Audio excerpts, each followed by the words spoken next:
In this video, I will climb a hidden peak in the Swiss Alps, more precisely in the Goms Valley. It's one of the most exhausting hikes I had ever done, but at the same time one of the most rewarding. During the entire hike I didn't see one single person, which is truly exceptional in the Swiss Alps.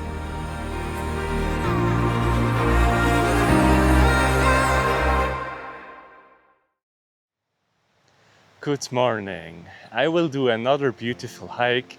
Today I'm alone, but at least the weather is amazing, so I would say let's get started. Since today's hike was going to be very exhausting, we decided to do a rest day, that's why I was hiking alone. When looking at the map, I started in Reckingen and was heading to Stockji. From there I would take another trail to get back down to the valley. The hike is 16 kilometers long and has an elevation gain of 1200 meters. Compared to the previous two videos on my channel, this hike is much harder. By the way, make sure to check out the commute link in the description if you want to do this hike as well.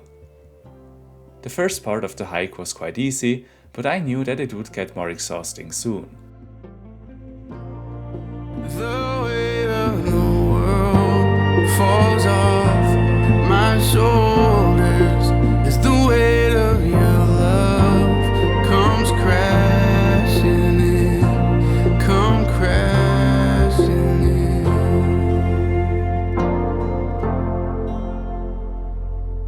And I believe in a river that never runs dry.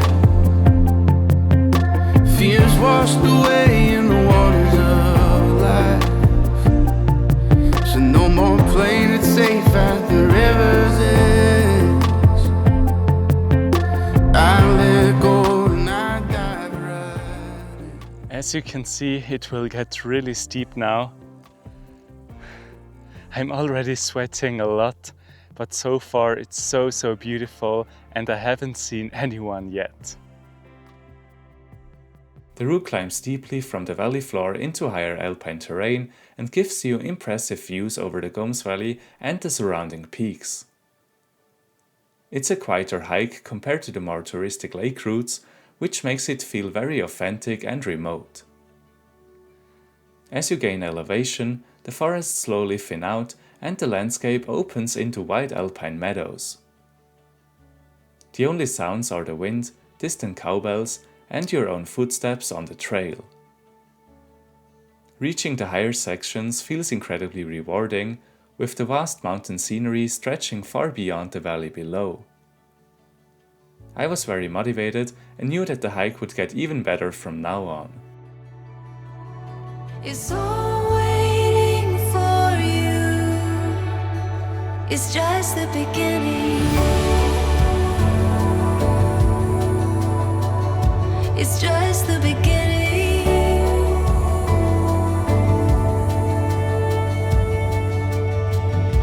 Aurora, the light of day. It's all before you.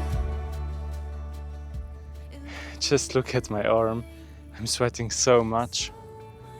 But at least I have the majority of the height already. Now I will do the first flight with the drone. Enjoy!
I think now it takes another hour to reach the top.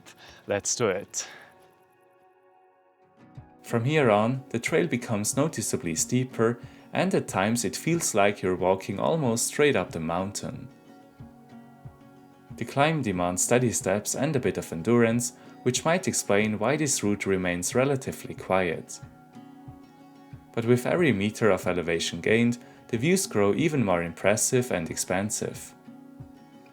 The valley below begins to look smaller, while the surrounding peaks feel closer and more dramatic. It's the kind of ascent that tests your legs but rewards you with unforgettable panoramas. I could not have picked a better day to do this stunning hike. My like no other. Yeah, I could stay here with you for forever.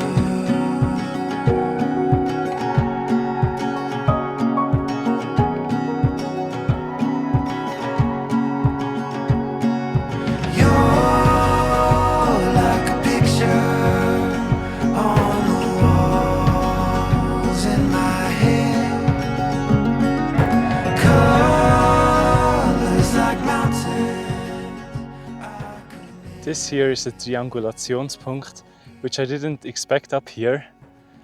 And over there you can see the top. So luckily it's not far anymore. Up here on the ridge, I came across this triangulation point.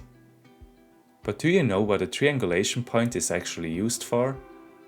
Let's do a short quiz. The possible answers are: to measure wind speed and weather conditions in the mountains, to help determine exact positions and create accurate maps, to mark hiking trails and emergency rescue locations, and to measure changes in altitude caused by tectonic movement. The correct answer is B. A triangulation point is part of a surveying system used to measure distances and angles between fixed points in order to create precise maps. By forming large triangles between different mountain peaks and markers, exact positions could be calculated long before GPS existed. Many of these points are still visible today and remain important reference markers for mapping. Home is where I'm with you.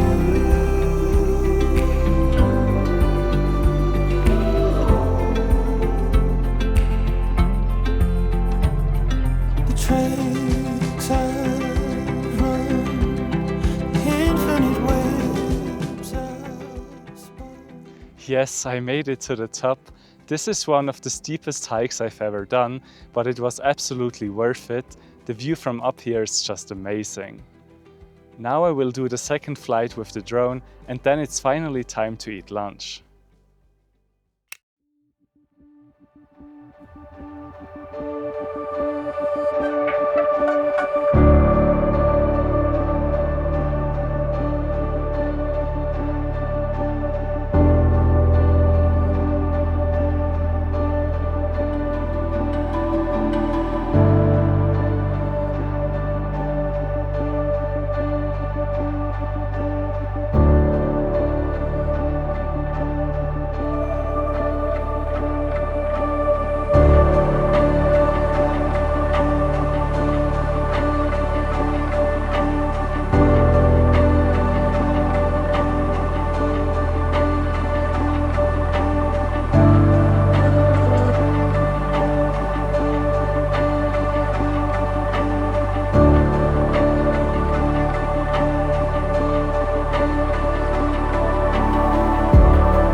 It was quite a late lunch. It was already 2 o'clock when I started to eat, and now 1,500 meters of downhill await me. My knees will not like that. As I said at the very beginning of this video, it's actually 1,200 meters, but that's still a lot. Here at the top, the view was absolutely breathtaking. As you can see, it was quite rocky, but it didn't take long before I was walking on grass again. Overall, this hike was amazing and far exceeded my expectations. What really surprised me was that I didn't see a single person during the entire hike. That's something incredibly rare in Switzerland, especially on such a beautiful route. It made the whole experience feel even more peaceful, almost like having the mountains entirely to myself. I can highly recommend to do this hike as well. Even though it's exhausting, you will definitely not regret it.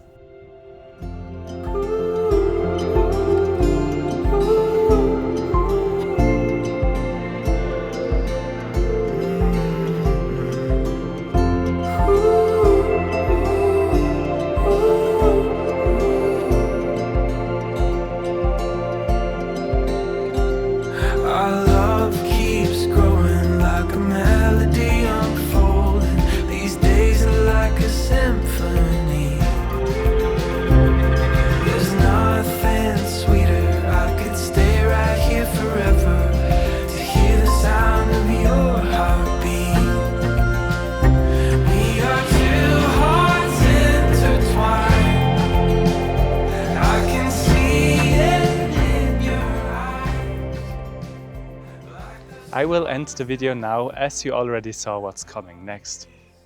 I still have an hour to go. It's very exhausting, but it's an absolutely amazing hike. Consider to subscribe if you haven't already, and as always, thanks a lot for watching. I really appreciate it, and hopefully I will see you in the next one.